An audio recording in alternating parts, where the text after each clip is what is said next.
जब से यूपी में योगी आदित्यनाथ की सरकार बनी है तभी से ही सरकारी नौकरियों में कई तरह के बदलाव किए गए हैं। यूपी सरकार में कई सरकारी कर्मचारियों को जबरदस्ती वीआरएस दिलवाया गया, कई सख्त नियम भी बनाए गए और अब सरकार की ओर से डॉक्टरों के लिए भी सख्त फरमान जारी किया गया है।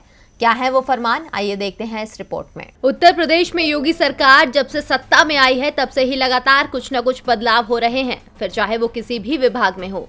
अब योगी सरकार ने डॉक्टरों को लेकर बड़ा फैसला किया है। स्वास्थ्य विभाग द्वारा जारी किए गए आदेश में कहा गया है कि पीजी करने के बाद जो डॉक्टर सरकारी सेवा में आता है उसे कम से कम 10 साल तक सरकारी अस्पताल में सेवा देनी होगी और अगर बीच में नौकरी छोड़ना चाहते हैं तो उन्हें 1 करोड़ रुपए की धनराशि यूपी सरकार को अदा करनी होगी।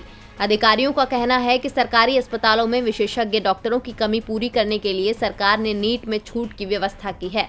आपकी जानकारी के लिए बता दें कि उत्तर प्रदेश में सरकारी अस्पतालों में डॉक्टरों के करीब 15,000 से ज्यादा पद हैं, जिनमें करीब 11,000 डॉक्टर तैनात हैं।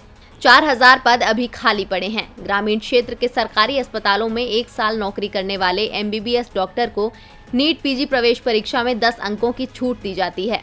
2 साल सेवा देने वाले डॉक्टरों को 20 और 3 साल वालों को 30 नंबर तक की छूट दी जाती है। ये डॉक्टर पीजी के साथ डिप्लोमा पाठ्यक्रमों में दाखिला ले सकते हैं। हर साल सरकारी अस्पतालों में तैनात सैकड़ों एमबीबीएस डॉक्टर पीजी में दाखिला लेते हैं।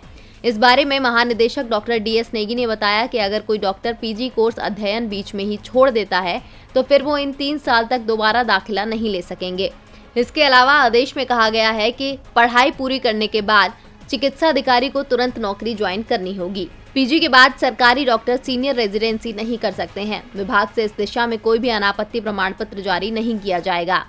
कई सरकारी अस्पतालों में डीएनबी कोर्स चलाए जा रहे हैं। इनमें सीनियर रेजिडेंट की जरूरत होती है। ऐसे में विभाग के डॉक्टर सीनियर रेजिडेंट के रूप में उपयोग में लाए जाएंगे। डीबी लाइव की रिपोर्ट।